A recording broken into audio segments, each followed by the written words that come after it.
Ora koutou, no mai haere mai, and welcome to this very special collector's edition kōrero about the last 50 years of feminism, womanism and Mana Wahine. Welcome if you're here to find out what those terms mean. And welcome if you have lived these 5 momentous and tumultuous decades for women, and if you've perhaps even been active in the ongoing fight for women's rights and in making the personal political. My name's Maya, and I'm the manager of the Auckland Women's Centre, and we're thrilled that you've all joined us for this evening. After my welcome, I'm going to hand over to wonderful Stacey to open the evening with karakia and to introduce our wonderful speakers. We're in for a real treat with these three. I'm really looking forward to it. But first, just a little bit of housekeeping. So if you're looking for the wharikapu, it's just out these doors to my right here. And if, in the event of an emergency, we need to evacuate, we'll evacuate out to the car park. So, why have we chosen 50 years? Because this year we celebrate the 50th birthday of the Auckland Women's Centre. Yes. We've been celebrating all year, it's very exciting. The first iteration of the centre started up in 1975, the same year Kahurangi Whenekuka led the Māori Land March, and the same year that Marilyn Waring entered Parliament.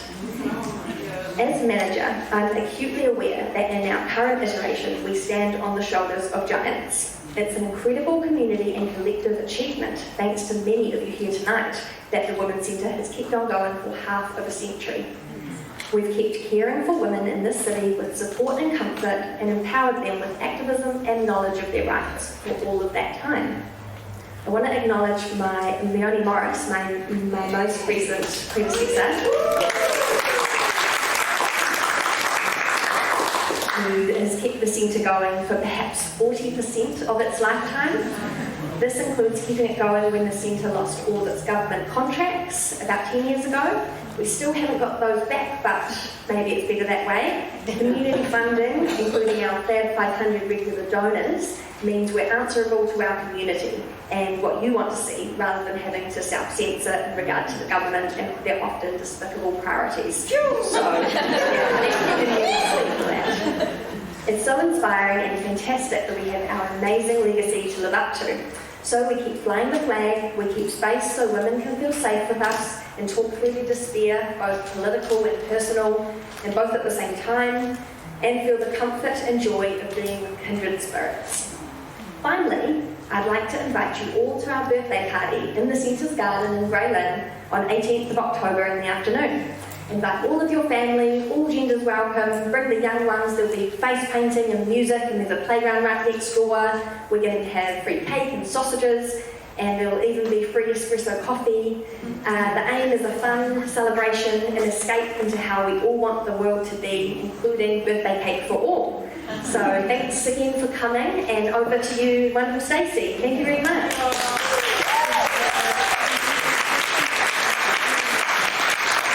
Tēnā mihi mai o tēnei au, mihi atu nei ki te iwi mana whenua o tēnei pakiwa ngā tātou rākei, ka arotaku titiro ki te māhurihuri o marae, me ana horonga katoa. Tātou e hui nei i ngā puna o Waiorea, tēnā koutou, tēnā tātou. As Maya just said, you are amongst kindred spirits, so let out a big breath. Didn't you do well to make it? So although we celebrate 50 years right now, let's celebrate the very essence of our wahinetanga, of the magic of being a woman. And if you are a man here tonight, you're clearly one of the good ones.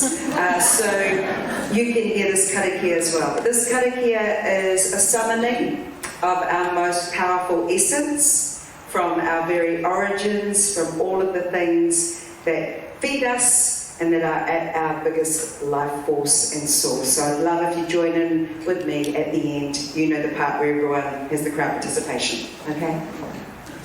Karanga te rangi e tū nei, karanga te papa e takoto nei, raranga hia mai te ira atua, raranga hia mai tua wāhine.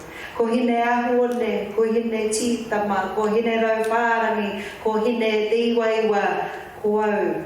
E tū nei, ko hine te ata, ko tātou e hui nei. Hui hā, tau mai te mauri, hau me, hui e, tai e. You feel better already? Kia ora tātou. It is Te Wiki o Te Reo Māori as well. 50 years since we are allowed to have a whole week for Te Reo Māori. We started off with only one day, Māori Language Day, in 1972, and we progressed and got a whole week. But I would say to you, every week can be Māori Language Week. So I'll ask you now, kei te pēhea koto, kei te pai. Kei te pai. Now, that's what everyone says. They say they're okay when they're not. So now, in any language, I'll ask you how you are and say how you really are. Kei te pēhea koto, kei te? Excellent. By the end of the session, I feel like you're going to upgrade that feeling experience. So kia ora koutou katoa. No tātou te waimari e, behold this pai kōrero in front of me and just burst into applause. That's what I think you should do, because first of all, I'd like to introduce you to Dr Naomi Simmonds, no Ngāti Rautawa, Ngāti Kuri, Ngāti Wehi, he Mana Wahine scholar and land-based researcher, including ancestral hikoi and Māma Māori maternal wellbeing, pēnei au, e mihi atu nei.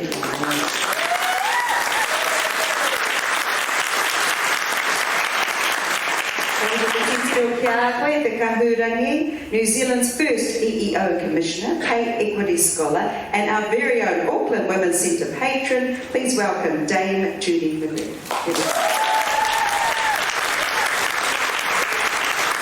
Most realistic Dame, you will soon find out.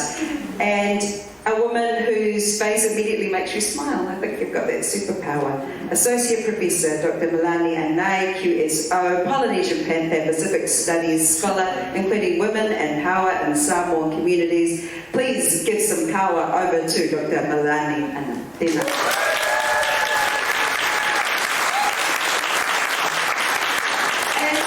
We start and we look at Te Wiki o Te Reo Māori and 50 years, I mean 1975, what a year, obviously, clearly. I'd like to allege, Naomi, you weren't actually alive, were you? No. So one thing you can speak to is Te Wiki o Te Reo Māori. So when we have these special occasions, these formalised occasions, what do we achieve and what do we need to achieve on dedicated weeks like this?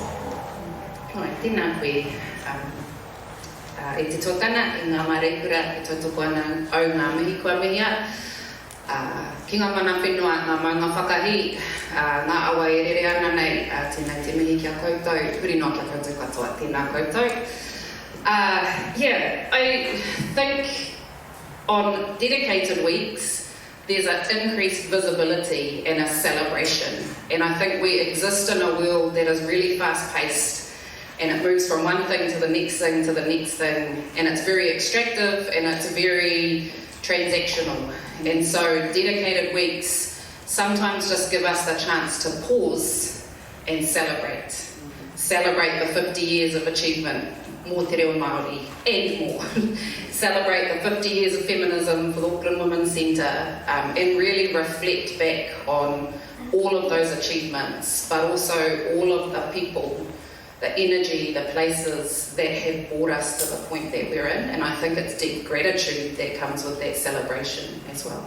You know, that's a pretty good start, isn't it? I didn't start well, though. I forgot to tell you that in terms of questions, we'll stop about 8:20 and give you a chance to write the questions, and then we will answer them. Okay, fine? Okay, so they're down in front of you. We're going to use these things. They're called pens. And they used to work with paper, and we're going to do that today. Take it back. Speaking of kicking it old school, Dame Judy, 1975, can you paint a picture for us where you were, the feelings and sounds and movements that surrounded you? 1975. I'm sorry, have you got your microphone? If you want. Yeah. 1975, I'm pretty sure I was with Dame Finna, walking from Te Hapua to Wellington on the Murray Land March as a reporter for the Dominion. A cub reporter for the Dominion, and one of the very few who walked. I remember being so pissed off with the New Zealand Herald because it had a car.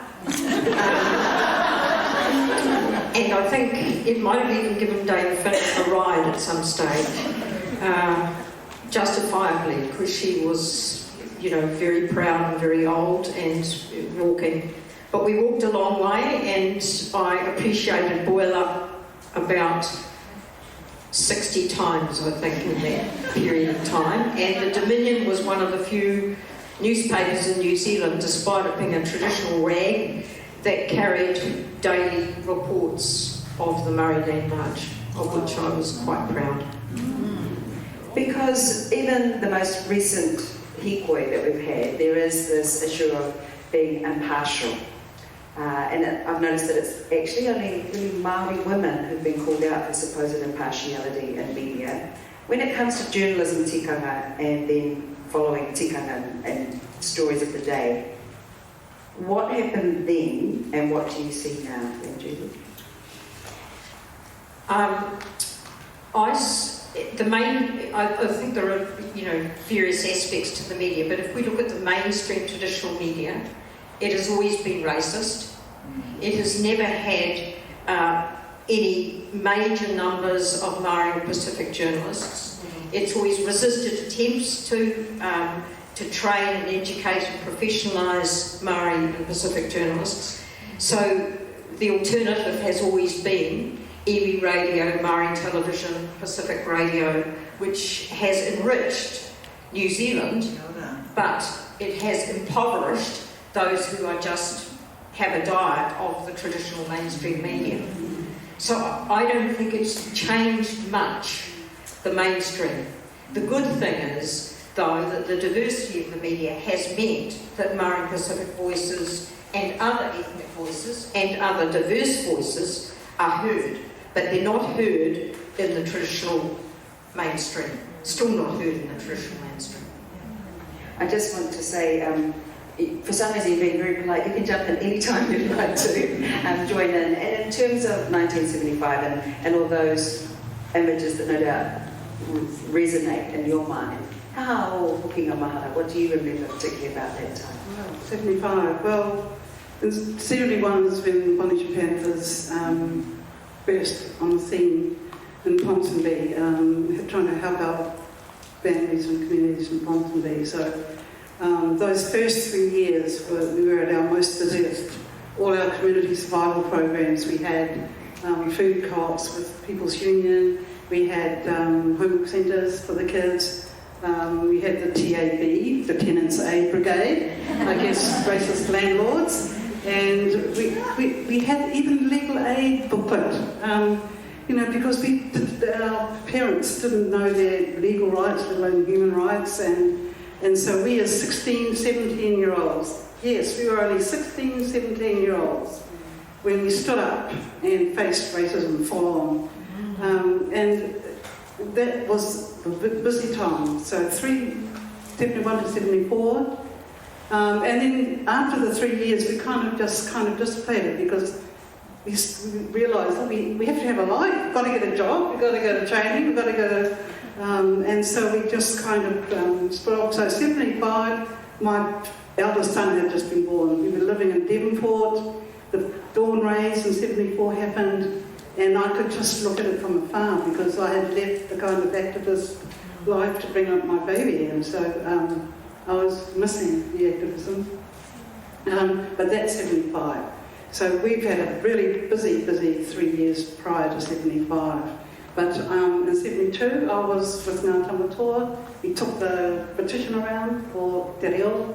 We took it around to Ponsonby, Herne Bay. We were spat on, we were jeered at. It was just a terrible time. But we did get those signatures, and we did get Te Reo established. So a lot of, I'll have to stop there because I can go on and on. No, we'd love that for you too, and it's, those quick snapshots tell us so much, but as we are here in this area, I could have talked about a localised curriculum. Now when you look at these areas where dawn raids happened, how do you now regard these places and what you know of them, what they were and what they are now?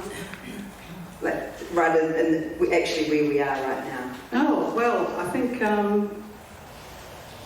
we're at a completely different place now. I mean, we had the Jacinda Ardern's apology for the dawn raids in 2021. Just imagine that, the first country country in the whole world where a leader has apologised for racism. And that makes me really proud to be a New Zealander. You know, we have broken the ceilings in so many areas. Giving women a vote, stopping American, nuclear ships in our harbour, personification of mountains and rivers. We are just so unique in this whole world, and I think our point of difference is probably our focus on indigeneity and nature and the environment. And so the dawn raids, I look at it now, unfortunately the dawn raid is still happening. Not surprising, right? There was a compliance check last year where a Tongan gentleman was dawn raided and his family. But it was a dawn raid, but they called it a compliance check. So, we have no hesitation in knowing where racism lives in legislation. So don't get bogged down about other definitions of racism like prejudice and bias. It's systemic racism and institutional racism which we have to face full on and to fight against. So I think the dawn raids were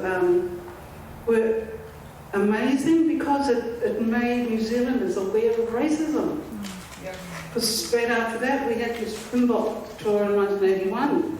So that's what this Aotearoa, the people in Aotearoa had this knowledge of racism and how we can stand up as a community of people and fight against it and win. So we still did that in Koi, look at that, amazing. And pro-Palestine March, we can do it if people forget how much power they have when we stand together. And in those movements, often it's women who are instigating the movement. What are your experiences of seeing women as activist leaders?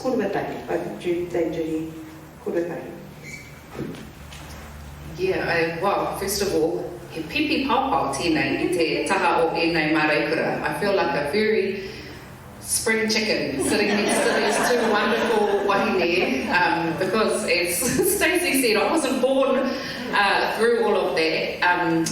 But one of the things that I have always been drawn to are the examples of powerful wahine, and there are many across our whole entire history, including our colonial history. And actually, even if you look back at the times where everything has seemed quite hopeless and quite desperate, there are examples of Māori women writing letters to the king, writing letters to the queen, making petitions, pulling survey pegs out of the ground so that the surveyors couldn't survey their land. There have been numerous examples of wahine at the fore, whether in very visible ways, like hikoi, like, in Parliament, our amazing wahine who take really strong stands in those spaces, or in really quiet ways, speaking the reo to their babies at home when it wasn't something that was heard around them, or putting themselves in a really uncomfortable position so that there are shifts and changes for their whānau. And so I think, I don't really want to name wahine because there's so many across the really subtle expressions of resistance and reclamation, right through to those really catalysing examples of wahine, but they're always there. And I've had the privilege of doing some rangahau for the Mana Wahine claim, looking at examples of wahine resistance around whenua and paiao from 1840 right through to today, and there were too many to count. There were so many examples of wahine, but we haven't always listened to them. Because when you were talking actually about, and then I had to give up activism to raise my child, that's an act of activism, isn't it? And how you're raising your child as well. I like that corridor around the quiet voices and the loud voices. What have you seen, Dame Judy, that is essential to actually make movements achieve some progress? I think collectivity and unity. If we just take a the pay equity push.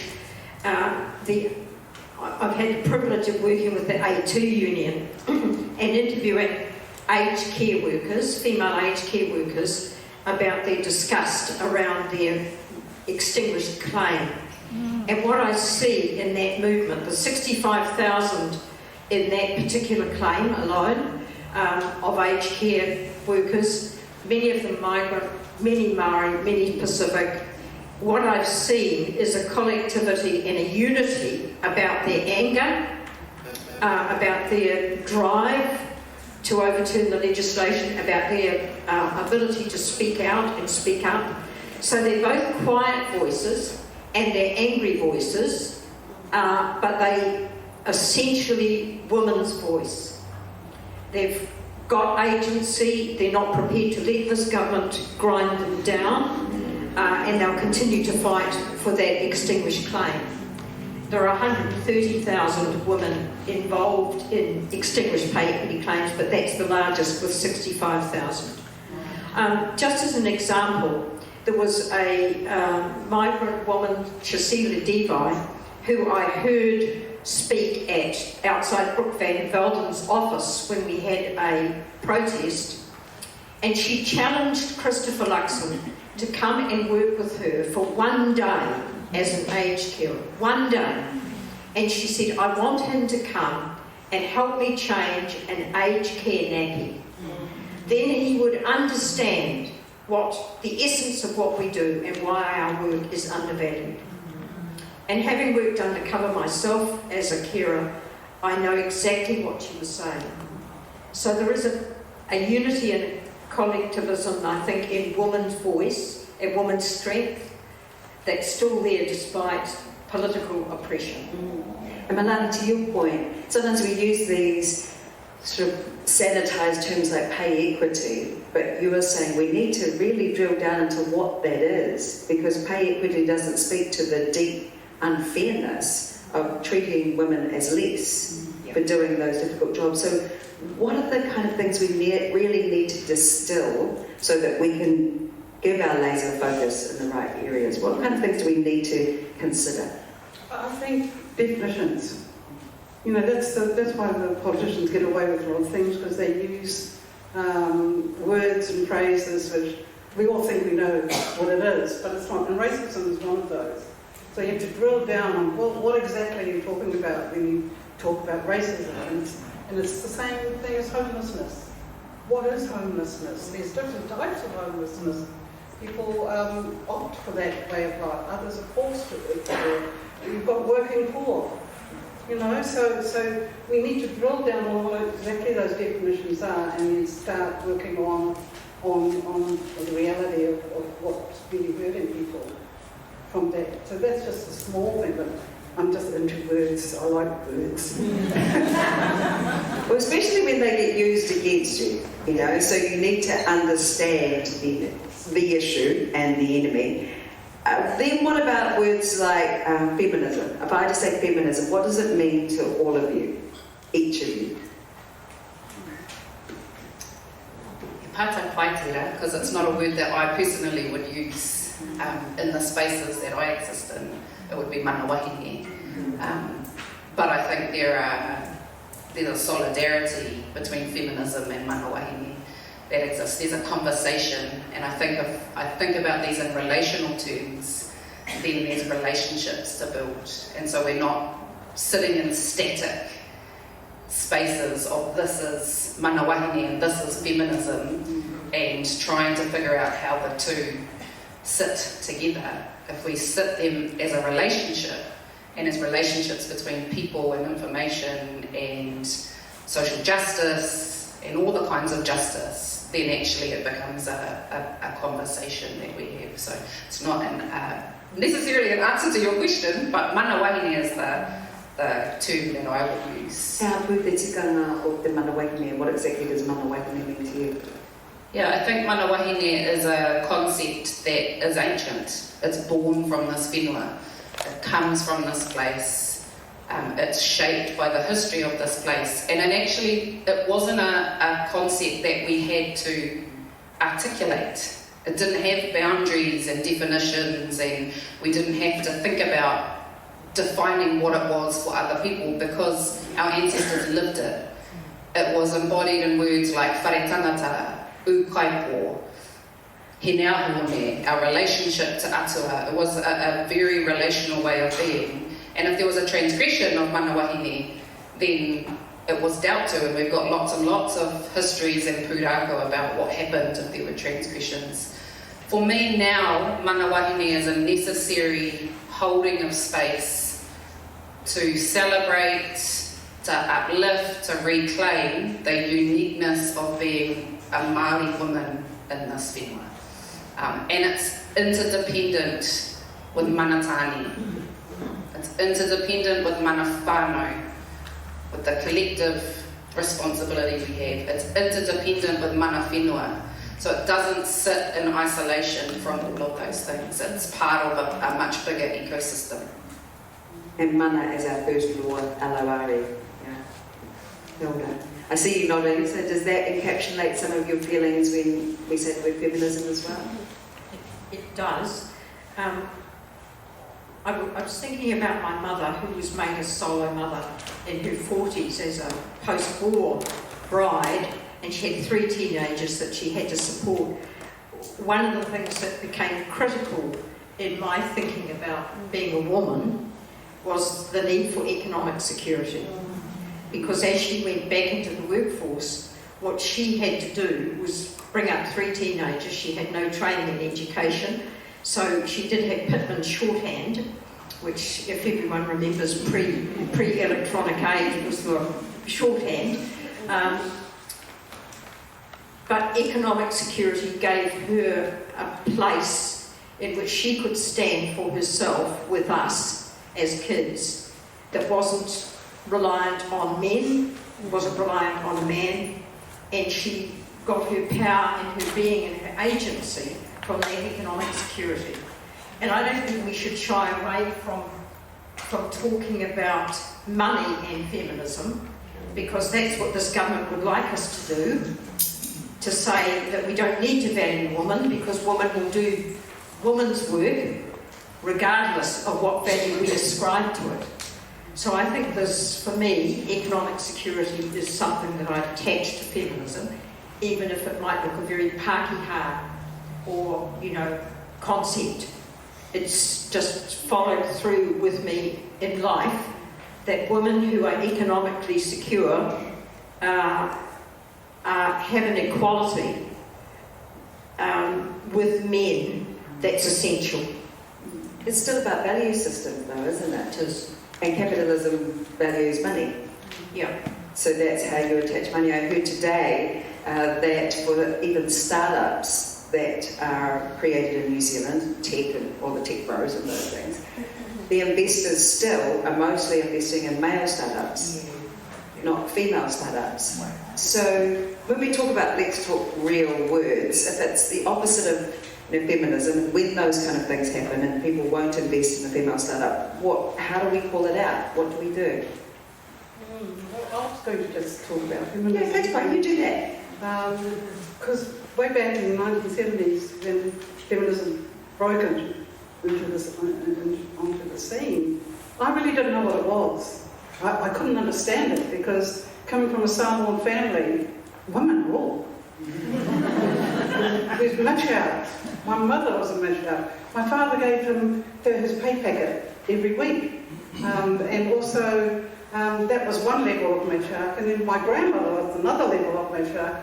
She really bore the roost of the whole family within the extended family. So that was my background. So when I was burning my bras back then and thinking, oh, this movement, I just really didn't know what it was.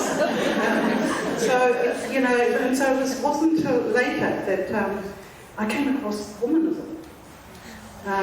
So womanism is a relatively new thread in feminism. It was first coined by the black poet and activist Alice Walker in 1983.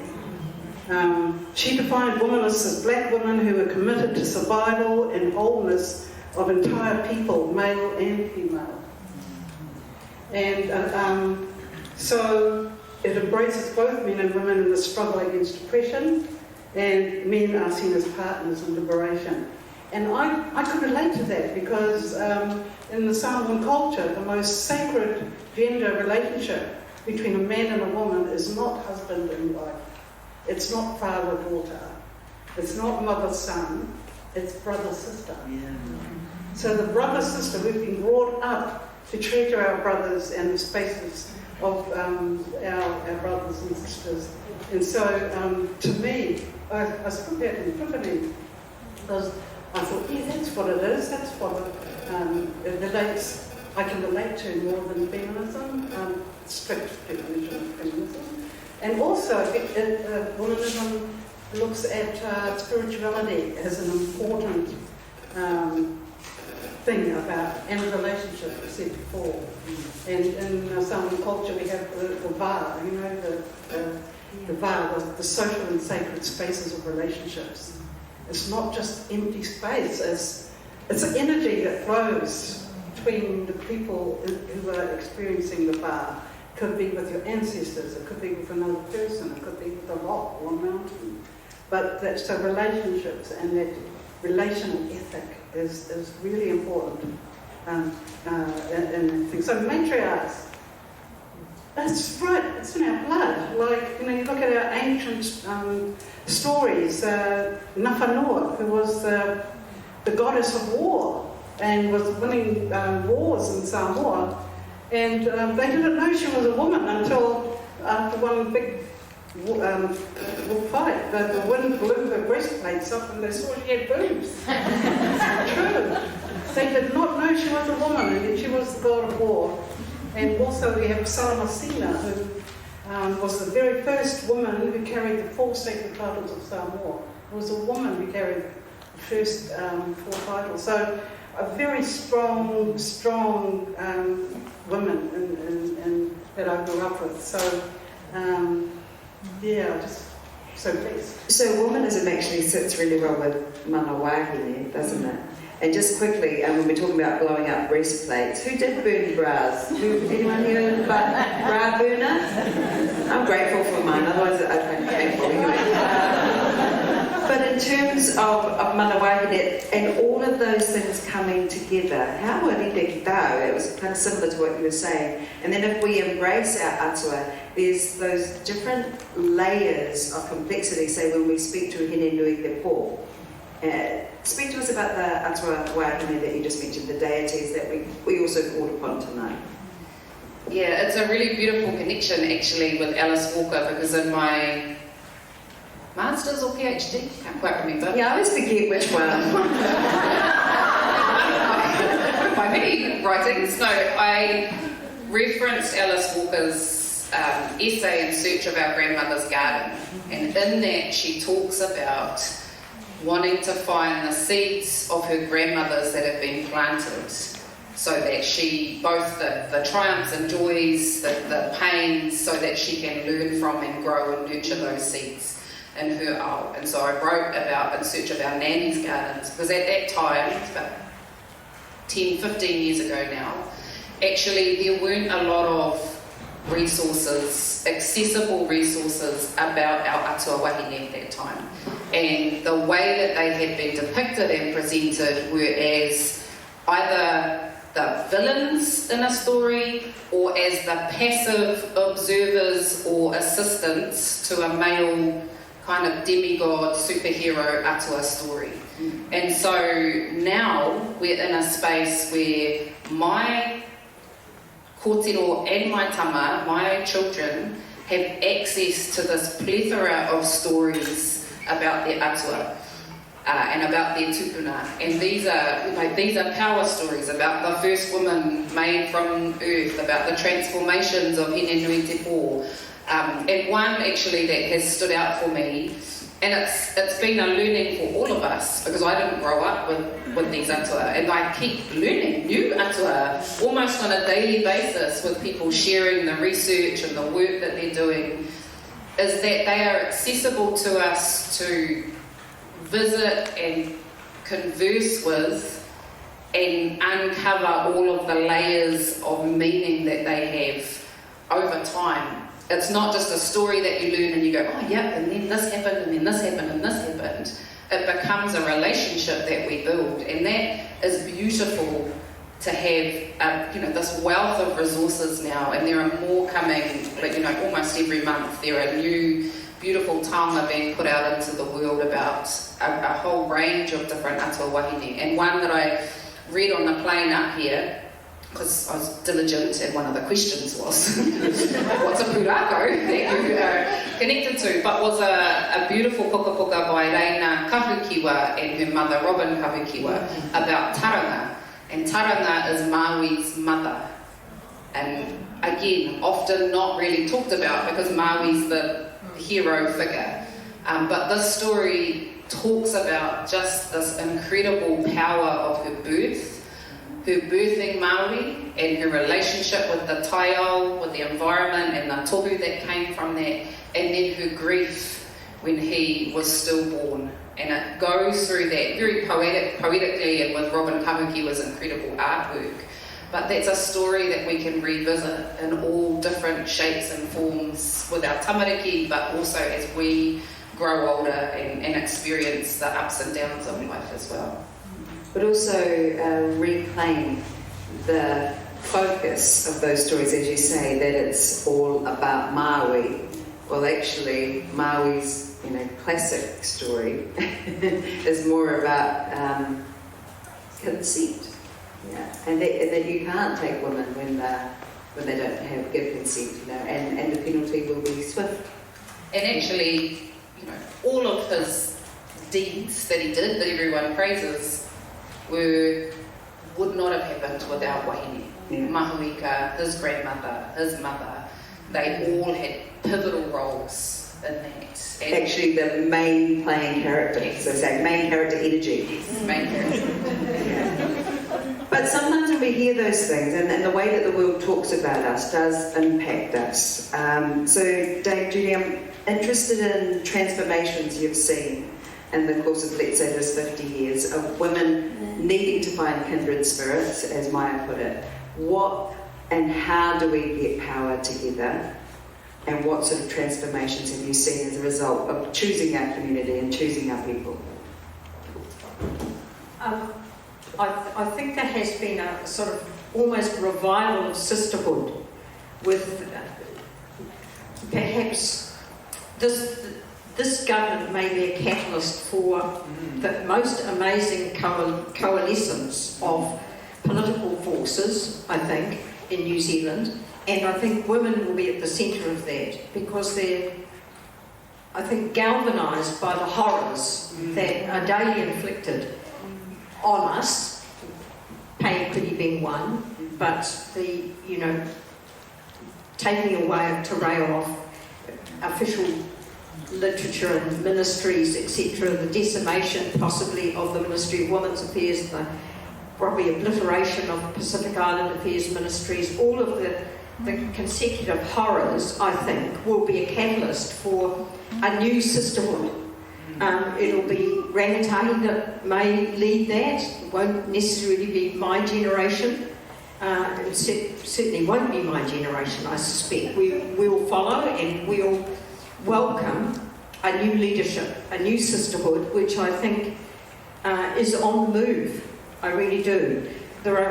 When I look at the struggles that we're in around women's undervalued work, I can see dozens and dozens and hundreds of younger women being just so outraged that the work that they do is not valued.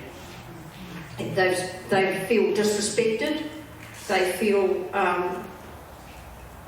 almost physically abused by what has happened. And so I'm hopeful that there will be a new uprising across the motive, really.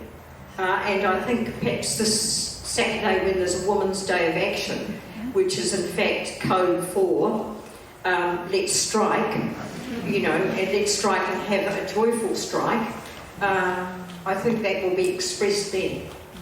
Right. Talking about those intergenerational generational differences with your perception of the matriarchs in the family and then the next generation that's coming through. Sometimes it can be a little tense because we are used to certain things we thought was a new and great way to do things, and then you see in the next generation the changes. What sort of things have you observed as intergenerational differences and ways you kind of come together to protect that sisterhood? You're all nodding so you know you've seen it happen. Or are the younger generations of women, say Pacific women, are they just the same or are they different? I think women are powerful. Our grandmothers and mothers are powerful, and our young women are powerful too. And I think that in the context that we're in now, I agree with you. I feel that we're standing at the threshold of huge change. We're facing, it's geopolitical, it's global, the change that is coming. And to me, it's moving away from the ideology of racism and white supremacy, which is colonialism. I call it the 3 C's, so I tell my students the 3 C's. It's colonialism, Christianity, and capitalism. That is the basis of what we are at the pinnacle of that system right now, the whole global space. So now that it's starting to erode, thank goodness, it's eroding. The Western world is collapsing. And I'm really angry about this because those 3 C's are what took the power away from women in Samoa, for example. You go to Samoa, it's very androcentric. All the churches there have got male whaka'aus, ministers, and the government workers are all international, going to United Nations stuff. And women are silent. And it's only when I got that Master Research grant, when I did a study on transnational Samoan chiefs all over Australia, America, and New Zealand, that they have regained their power, the women, because they're away from the village. They're away from the church villages in Samoa. They're free, and now they are usurping their power, asserting it. And we had young male Samoan chiefs, Matai, telling us that, oh no, when something big happens in our community, we ask our Matai, our women Matai, for advice. So that's, for me, is a huge change. So, and because there are more Samoans in the diaspora than in Samoa, I think that our women, our Samoan women will remain powerful, and try and get rid of the cloak of the 3 C's. So it's waiting for sun to die. That's one thing, isn't it? We're kind of in that zone. And what else? You were talking about the levers of change and legislation. Tell us, Naomi, about the Mana Wahine inquiry and Anae and everything that you've worked on before that. Yeah, well, I think the Mana Wahine inquiry that's sitting with the Waitangi Tribunal at the moment is a good example of the enduring nature of Māori women's resistance and push for change. And that's just one space. So, that was lodged in 1993, and it's taken all of that time for it to even get on the table to be heard. And then the research that was done for that inquiry, it spanned economic impacts, it spanned impacts on land and environment, on health and well-being. Basically every part of our world as Māori women has been impacted. But again, those research reports and that inquiry also acknowledge that we have never been silent, passive recipients of that. We've always been vocal, or we've always pushed back, and we've always pushed not just in those legislative spaces, but across all areas of social justice. And you see Māori women, you see feminists, you see womanists, you see people who are fighting for gender equity in all of the other spaces as well. Very rarely are we sitting in one space of resistance. But I think the other thing that we're seeing of, particularly in the new generation that's coming through, is a creation of the alternative. So when the system falls, we are creating the alternative, and that creating that alternative comes from this whenua. So it comes from the Mana Wahine, it comes from the mana of our environment, and it is about restoring that. And, you know, I have to acknowledge Queen Ngāwai Honui Te Pō. She embodied that new generation in her speech at Koroneihana the other week. You know, when she said that we aren't Māori because we have a common enemy, we're Māori because of our language, because of our whenua, because of our taiao, because of our relationships and our whakapapa. And so actually I think what we're seeing is a lot more energy going into that restoration and the recreation of the alternatives, those ancient alternatives, a revival of those, whilst at the same time still holding the fight. But that can't be the sum total of who we are. Of our existence, as she said, we're not about just uniting and protest against a common enemy, and that we're not just seated in mamai and painful things, we can be seated in powerful things. So that's exciting. So what do we look at, and what do we aim for? What do we see as our important steps for, like you talked about, a really bright future that doesn't have all the C's in charge?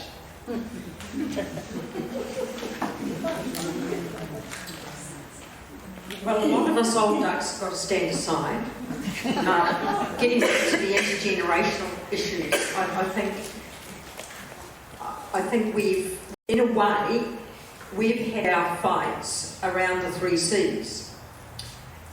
So to look at a sort of a new destiny, some old ducks are going to have to step back.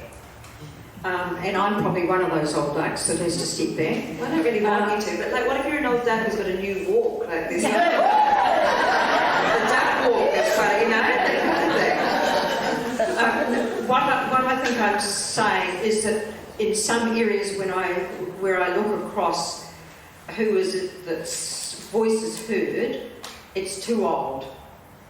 And I say that as myself, you know, I look and think, it would be really, it's time for me to shut up and time for the Naomis of the world to be there. So that's the first thing, I think. You know, we've got 50 years of feminism, but we don't necessarily need the oldest voices because youth is where the drive and energy and revitalising new concepts, new creativities will come from. So we've got to let them have the space. I can see how it must be frustrating though, because you are thinking, I've been saying this for 50 years, and has anything actually changed? So what are the changes that we can at least celebrate? Well, a woman's voice, for one, isn't there? There's a huge woman's voice everywhere that we can celebrate. I think in arts and literature, in Māoridom, Pacific voice, look at the huge creativity that there is, even in music. So women's voice in New Zealand, I think, is almost the creative surge across a wide number of areas. The tragedy is, if you look at the formal indexes, like the Global Gender Gap reports, etc., New Zealand is slipping in terms of political participation, in terms of political representation, we're slipping. So in some of the traditional areas, we're sliding backwards, but in other areas, I think women are the forefront, particularly in the creative arts and entrepreneurship in general, in the more liberal entrepreneurship, not just in the tech space. I think we just have to keep on keeping on. Honestly, we're already at that place where we are powerful. And we just need to be who we are and to keep being who we are. Hold on to our values, teach our values to our children and our grandchildren. And I think we will win because, let's face it, women are the powerhouse of the world. I mean, I'm talking about the Polynesian Panthers, I'm talking about the Black Panthers in America.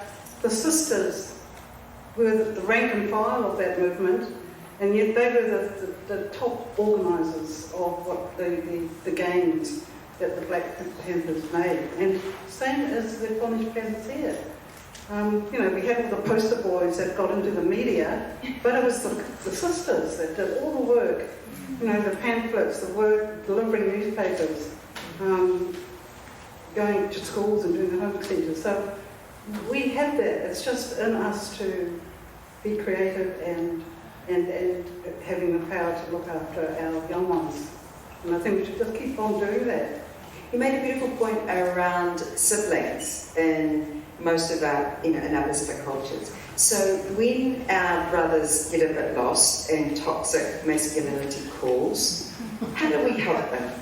Well, I can, yes, I'll tell you about that. My brother, our oldest brother, is, we had many of those kind of misunderstandings, and I was the youngest girl. So I was the only one who would stand up, and have a different opinion to this. But and the sibling would agree with me, and then when I finally did the act and disagreed with them, they didn't support me. So I got in trouble. And the thing that always happened when those incidents happened was Dad would always call me, say, Melani, you've got to bring your brother up and apologise. So that's how it went. But in the end, we found out that he's very kind of economically minded. He's an entrepreneur, and I'm an anthropologist. It's almost the opposite. And so we clashed. But I always used to, listen to what I was told and respect my brother and respect their opinions. And we get on like the house on fire now. But we do have those flare-ups. Well, sometimes it's just the way we're spoken of. I said to my dad recently, he was talking about my cousin, and he said yes, because she's always been bossy. And I said, is she bossy, or is it just because she's a girl? She just has an opinion and she shares it, but you're using that word bossy for that very reason. So you were talking, Naomi, about how we can reframe and reclaim things. One of your reclamations has been hikoi. And you were just talking about that they're not always for protest, they're also for lots of different reasons. Tēnā kōrero hia mai. To tell us about your ancestral hikoi. Yeah, before I do that, I have so many times been told that I've given a passionate speech when I've done a keynote address at a really big conference in front of many, many people, but it's that kind of, oh, well, that was a nice story. People will say, oh, that was a nice story. Like, that was my 5 years worth of PhD research. Like, you would never say that to a man who is presenting his science PhD, right? And so that framing of our knowledges, even when we've worked really hard to get the tohu or the, reach the taumata, the criteria that they have set as the standard, we still get positioned in ways that try and create our knowledge as soft knowledge, or it's not quite, sciencey enough, or not quite research enough, or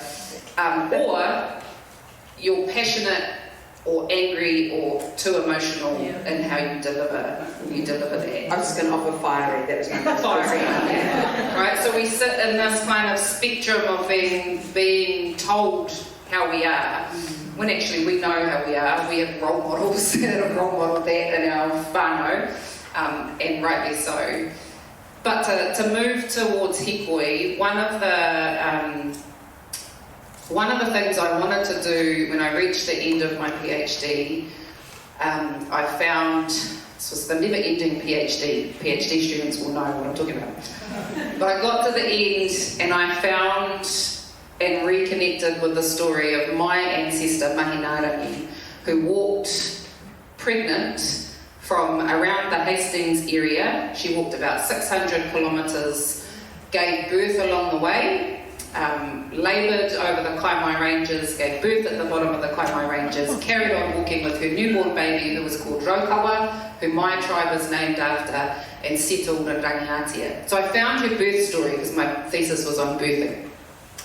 And I was like, oh no, I'm going to have to carry on my PhD for another 5 years, and my supervisors, very great feminist geographers, said no, you need to finish. And so I finished my thesis really with an invitation around what that journey was and could be for her descendants. And then the next project rolled out of that thesis was to re-walk that walk. So to physically put our feet where she walked, or where we think she walked, and to understand through our bodies and our spirits what it would look like to reconnect with her journey. And so in 2020, myself and 6 other Raukawa women re-walked her walk. So we walked for 23 days. We only managed 380 kilometres of walking for logistical reasons and safety reasons, but tried to retrace as close as we could her journey. And if I'm honest, I'm still unpacking the hua, the fruits of that. But it has taught me that hikoi and retracing the footsteps of our ancestors is about well-being. It's about relationship to place, to our whenua. It's about relationship to ourselves. And it's life-giving. It's connecting. It's all of the things that we're protesting with hikoi. It can also give us all of the things that we're searching for as well. And so the work that I've been doing over the last 5 years has been to look at hikoi in that light. Look at, we're not the first to retrace ancestral trails. It's happened across this country. It's happened overseas with Indigenous communities. And there are some really powerful stories there. But I think it shows us that when we talk about, the kōrero, we are our ancestors' wildest dreams, but we need to walk that every day. But we need to actively make that decision to walk in their footsteps and understand what that means for us in the kind of changing world that we exist. And that everyone can do that, right? Everyone can do that. Because I think of one of my tupuna whaia, and it's only 7 generations ago, I say only, just post-treaty, and she was famous for carrying her husband from Akaroa to Little River, where we come from, and that's over a massive hill, because they couldn't fix him, make him better, and she said he needs rongoa Māori, he needs Māori medicine, so she pulled him all the way, humongous, I don't know how she did it, and then he ended up drinking himself to death anyway. But we can all do that, we can reclaim, this is our story, this is my Aotearoa story, this is how I came here, even if it's just your grandmother, and the power in that, and knowing that that's what goes through your veins. And so speaking of picking that path, and Stacey would say in 1975, the hikoi you were on, and you were sort of speaking, Judy, to a lightning rod moment now. What are the signs that tell you that we could be on the precipice of that? If it feels like 1975, or what are the echoes that you're hearing? I think there's an anger. I think there's almost a grief about what women are losing. So I think there's grief and anger, and also there's hope. There's hope that we can do something. And we're all here tonight. We're all sisters here tonight. We could be at home watching Netflix or on TikTok or whatever, but we're here tonight. And that's an immense demonstration of solidarity, but wanting to acknowledge that we are women and that we can do things. I just have that sort of, I know it's not an answer, but female intuition that we're on, and perhaps a journalist knows, which you never lose, that we're on the brink of, a new history for New Zealand, which is ignited by a whole lot of, sure, there's geopolitical forces abroad and it's post-COVID, but there is grief, there is anger, and there is hope. And those three elements, I think, will combine into a new force. And I think it's rangatahi that will lead us. And us old ducks will walk in a new way, Stacey, behind them. Melani, pia o whakaroan, and because you are around rangatahi all the time, you're teaching in the universities, what do you see? 1975, 2025, where is the hope? I think the hope is in the rangitai, in our kids. Our Educate to Liberate program, which we've been delivering now for almost 20 years. We've spoken to thousands and thousands and thousands of kids all over New Zealand, from primary to tertiary, and it's just amazing how the hunger is there for them to learn about what we went through. And you know, there was one school went to a blonde, blue-eyed kid in the front row had his hand up for a question. And we finally picked him, and his question was, does racism hurt? And, you know, and so we've, what I call conscientised a whole heap of New Zealanders over those 20 years. And so, you know, I have full confidence that the young will stand up with the new tools that they've got. I mean, gosh, we didn't have any tools, we didn't even have mobile phones back in 1975. But they've got all the social media, and we need to we teach them to be critical about how they are handling the social media that they are bombarded with, and to be agents, use agency to do something. So we tell them, if there's something in your head that you don't like, surround yourself with like-minded people, whoever they are, and act together as a collective. And that's what I find with a lot of these protests. It's just wham bam and then it's gone, like, you know, they do a march. You need organisation. That's the secret to getting things done. So you need an organised protests that will just carry on. But you're also saying there's a support infrastructure you need. You were talking about homework centres, looking after the tamariki, so it's a community approach as well, isn't it? Yeah. So that's what you're building. Speaking of that critical kind of mindset, I've realised the privilege that I've afforded my tamariki in that Te Reo Māori is their first language, which is a complete revolution for our whānau. But I sometimes don't want them to see the bad press right now, I must admit.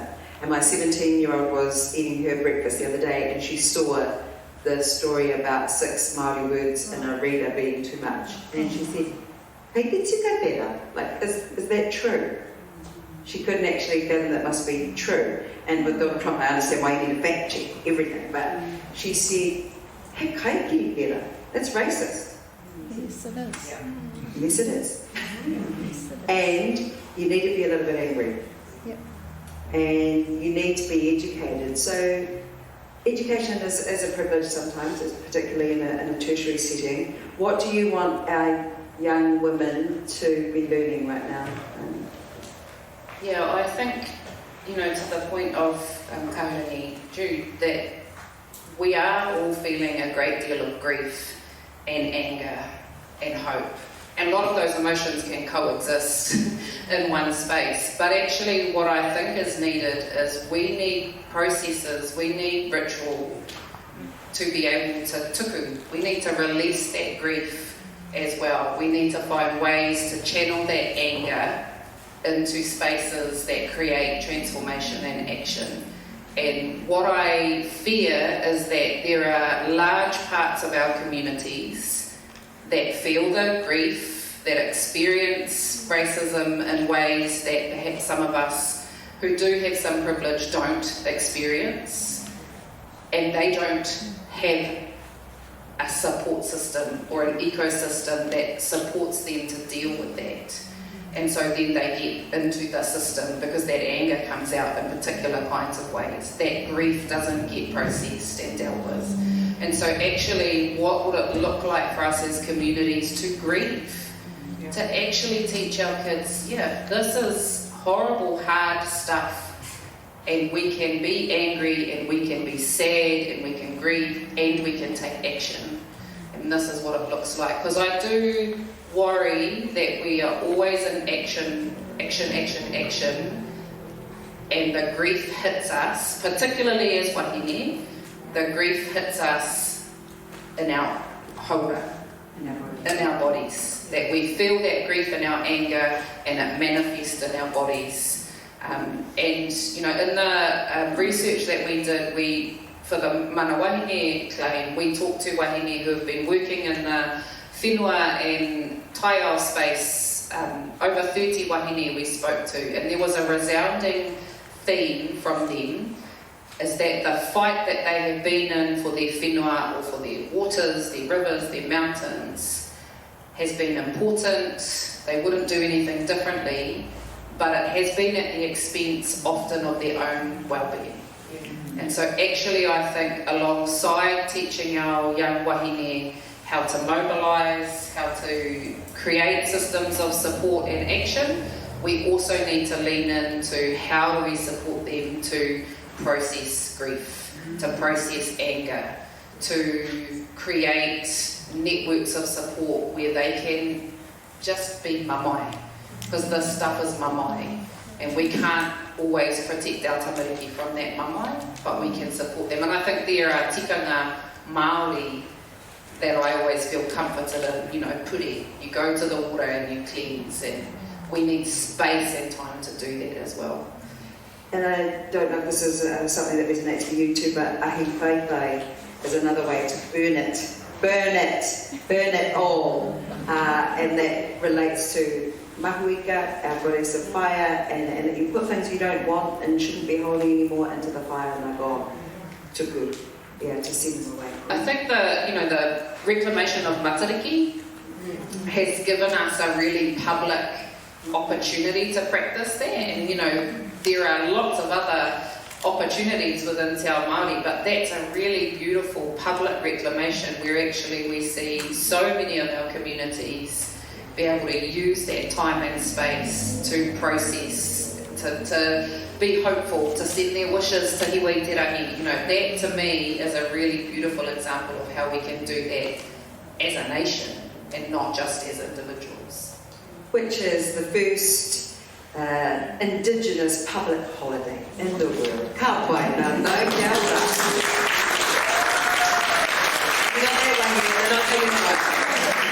We are going to take a moment for you to collect your thoughts and write some questions.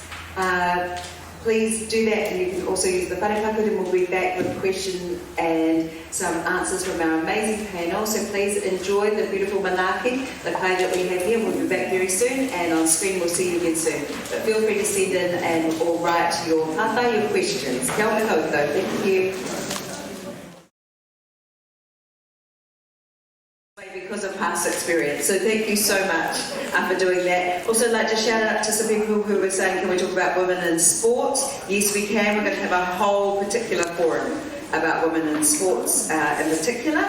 And also, just recognising that sometimes people are offering, what's resonating for you, and that's the most important thing. So kia ora koutou katoa. This first question, thoughts about how to address the issue of women leaders being subjected to criticism and undermining by other women. Well, there's the first part, we knew where that was going, horrific criticism, and then also when it's other women.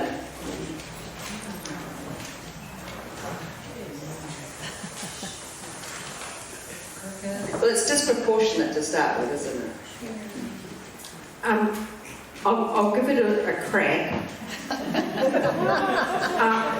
On Sunday night I went to a premiere of the Jacinda Ardern documentary, and I'll tell you what, I was absolutely overwhelmed by it, by her humility, and by even though I had lived through that period watching, being led by Jacinda, admiring Jacinda, knowing Jacinda, I still wasn't aware of the absolute viciousness of the denigration and the ongoing, really the ongoing hostility to her and Clark, and it was just so vicious, which doesn't answer the question, but that in fact, when I look back and look at the film and look at the way in which Jacinda responded, which is to keep on saying we've got to be kind to each other. I think that would be my response. And when we talk about women denigrating other women, if we put that in context, it's not women that are making orgasm jokes as local body politicians in Auckland. It's not women that are talking about women having pussies and tits and standing for national politics. It's not women that are making those obscenities about women. It's in fact men. So just to seize on the notion that it is women who are pulling down other women, I think we should look at the real enemy in the room first. Yeah? I'll stop. I think too, just have a conversation with them.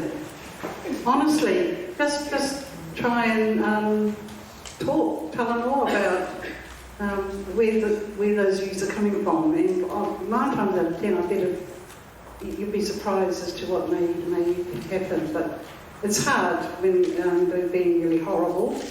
But they're just someone who's probably, confused themselves, and maybe a little time to talk with them would help both parties. I'm going to take a systems view, because I actually think the system sets that up. The system, the 3 C's, set up a particular model of leadership. That means it's very hard to be a woman in leadership in the first instance. But it also means that you are then subjected to very violent, masculinist ways of having to hold that space, including being subject to all kinds of awful things. And so actually, the question I would be asking is, how do we create models of leadership that embody relationships and kindness and care, even when we disagree? Because our system currently doesn't. Our system pushes to the boundary of what is seen as acceptable, and it will keep pushing and keep pushing and keep pushing. What's offensive? Oh, well, that's not offensive, that's legally okay, so I can still say it. But actually, if we create models of leadership, if we create collectives of leadership, so that we're actually not putting one person out to be subject to attack, we're making collective decisions, we all hold that decision together. To me, that's a really important part of this conversation, because the current model does not keep women safe. And it starts with not allowing women to be dehumanised in all those ways, as if anyone should be subjected to that kind of criticism. Kia ora. Our next question, for expats in New Zealand or immigrants, how can we walk our ancestors' path?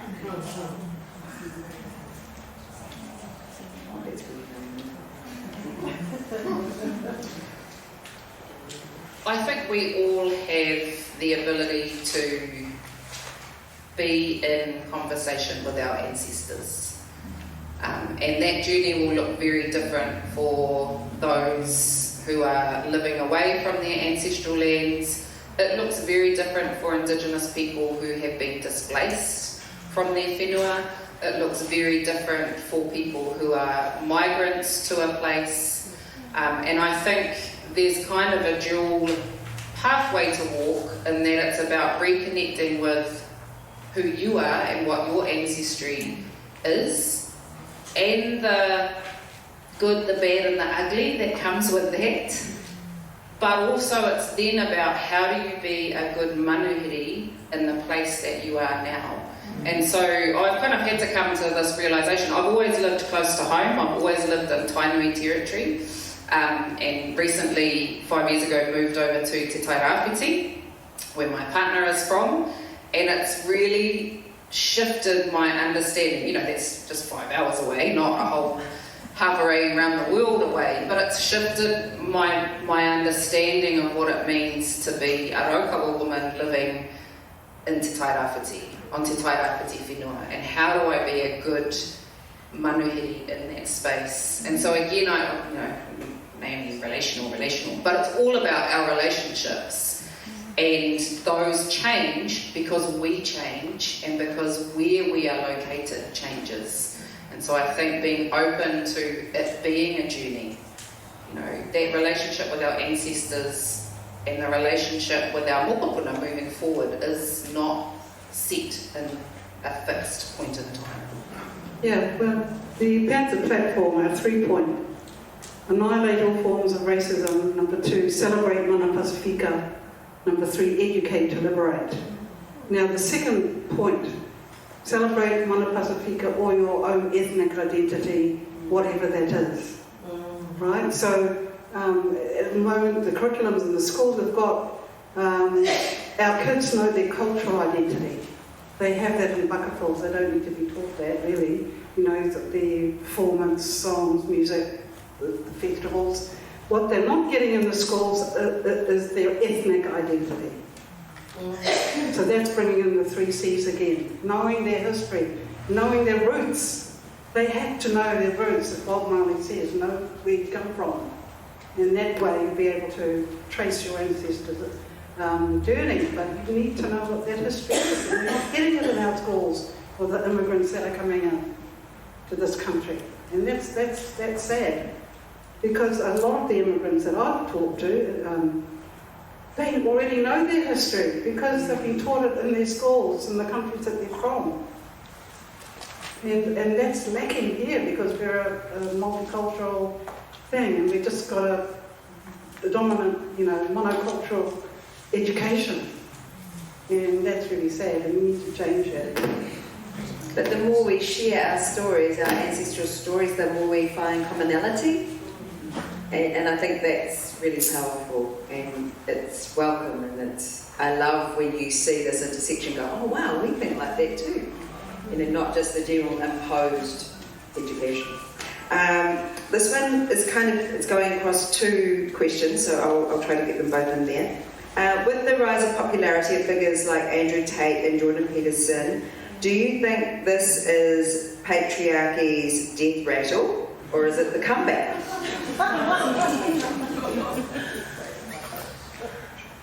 Why isn't David Seymour in there? He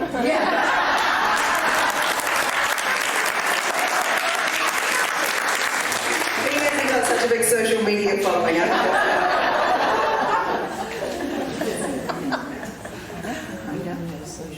Well, we'd all like to think it was the death rattle, but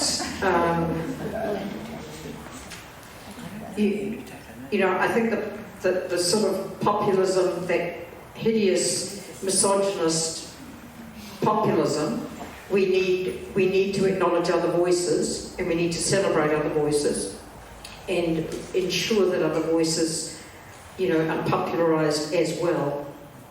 I mean, that's the only way.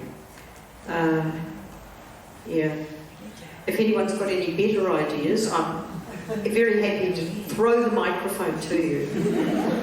It's saying to your brother in the group chat, ew, why would you like that post? Exactly, it's helping. He's helping the men because we're not helping the men. Yeah, because Melani, you kind of spoke to that a little bit. What is going on for someone, and that sort of rhetoric is resonating for them? What do they feel like they've lost? Or why do they want to hear something that affirms that they are more powerful? I guess the people who, the men who listen to that, what you were talking before about maybe trying to understand what's going on for someone when they act out. So yeah, what could we understand if people are feeling empowered by that kind of rhetoric?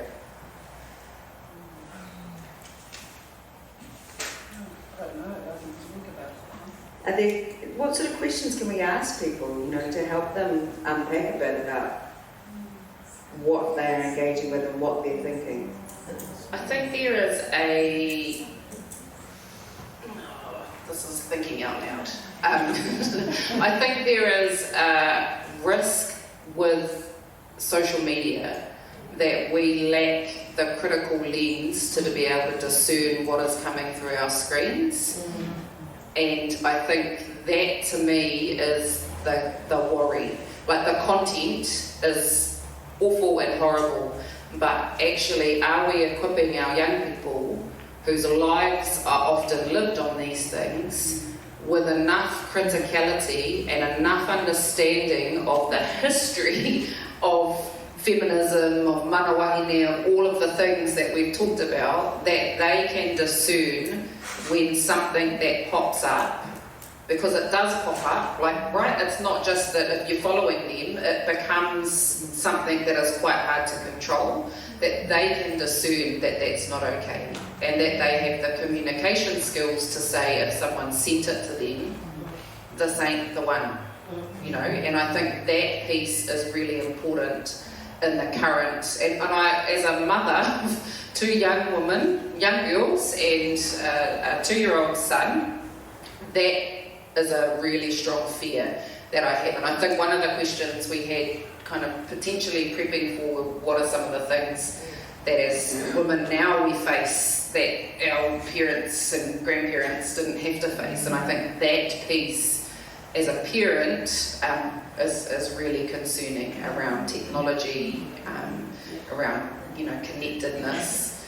There's some great stuff that comes from that, but there's also this really insidious, infectious stuff that if our children, our teenagers, our young people can't have a discerning, critical, feminist, social justice eye, it can be really risky. Elder. The next question says, in a system where racism and gendered economic inequality exist and persist, how do we offer ways to confront the gender pay gap, especially where Pacific and Wahine Māori work for free from late September onwards? Does everyone know that reference? So basically the amount of money that we earn means that from September onwards is for nothing. I'd like to just start by saying for some time now, probably since I did go undercover as a carer, I would Let's double check that go undercover. Oh, sorry.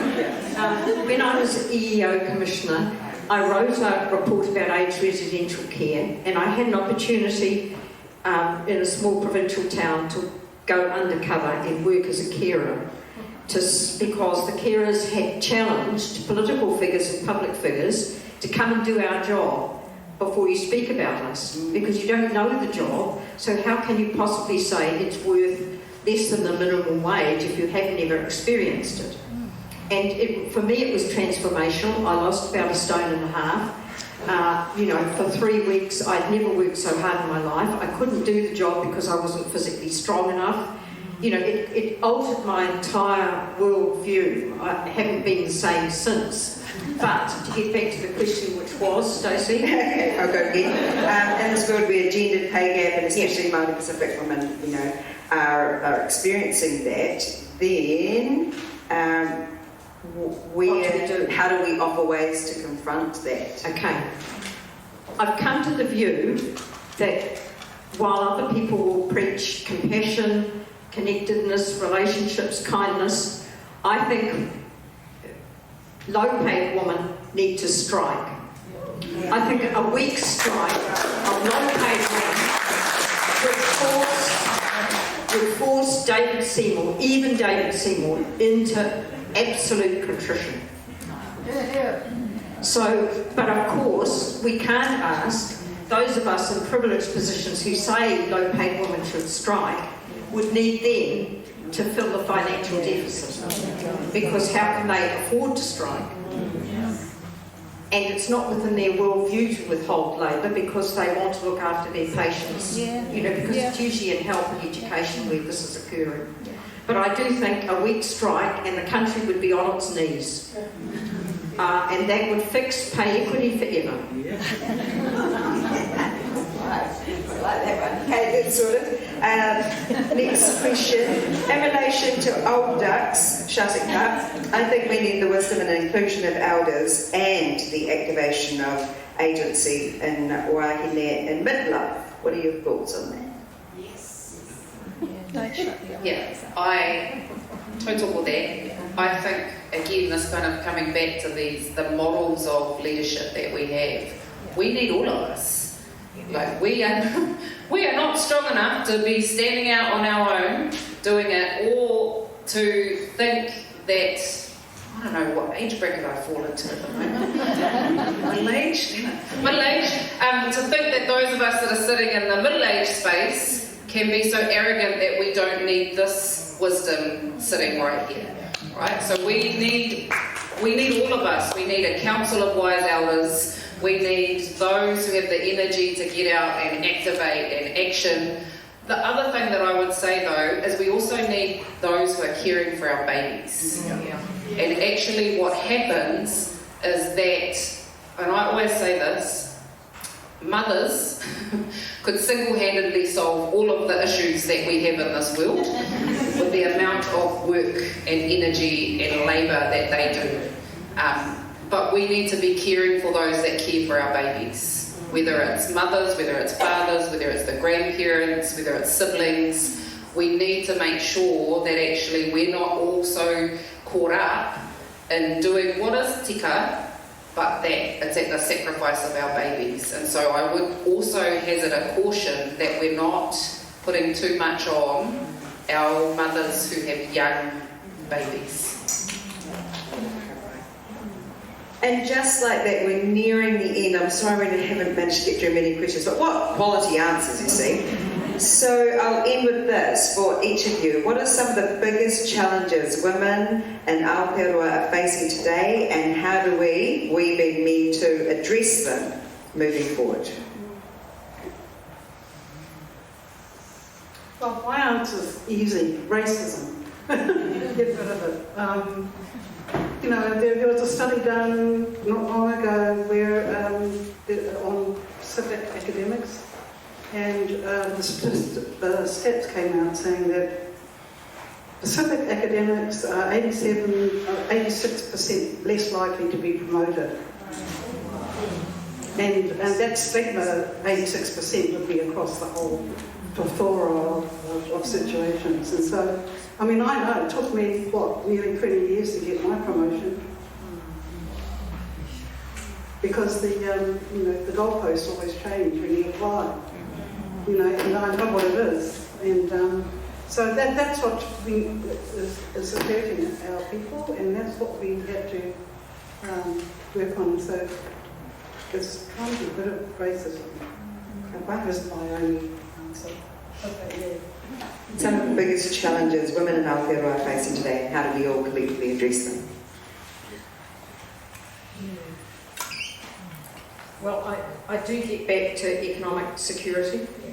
I know I'm a one-track horse, but You were a duck before. I think with that economic security, if you imagine if the 130,000 women, low-paid women in critical jobs, received the $12.8 billion that was stolen from them in the last budget, imagine what that would do to revitalise community, family, themselves, their own identity, their own respect, etc. So that would be my first start, I think. Yeah, I would say the 3 Cs are still our biggest challenge. I think they create a very extractive, disconnected and devaluing for women system. And I think the solution is that we look at other models, other systems that show us the alternative way, that show us systems that are connected, that are relational, that are generative, that are restorative for us as people, but also for our taio, for our environment, that actually we reclaim that ecosystem that we are just a small part of. So that's big picture stuff, not quite as specific, but I think we need to keep asking those questions because I think making tweaks to a system that is fundamentally born from those ideologies will be really, really difficult for us to transform. in the long term. Right, and yet transformation feels more possible in rooms like this, and that's because of all of your energy and all of your aroha here tonight. So could you please show your appreciation for this amazing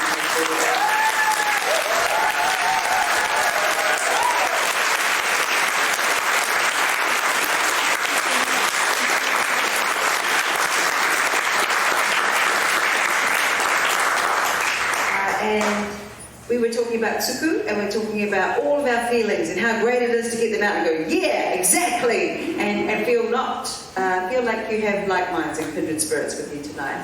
And then Naomi was talking about tuku and leaving our energies where we want them to be, externalizing anything that feels hurtful inside us, and so that is what Naomi will offer us now. Kia ora koutou. Tēnā tātou. Actually, this karakia was composed for our hikoi.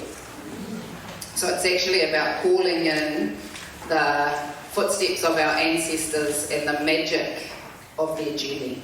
And so for me, the magic of our ancestral journeys is something we can hold with us. So we leave behind what we don't want and we take that magic of their footsteps. Tapu tapu ai, he tapu ai tapu. Tapu tapu ai, he tapu ai kura. Tapu tapu ai, he tapu ai roa. Oi oi arangi nui e tui honei, oi oi a papatua nuku e tapoto nei. Ka hiki mata ngā tapu ai a ngā tūpuna, ka whai mata ngā tapu ai a ngā tūpuna. Nau mai rā, whakaihihi te mana o tēnei wānanga, ka puta ki te whai au, ki te ao mārama. Tūturu whiti whakamaua kia tīna. Tīna. Haumi e, hui e,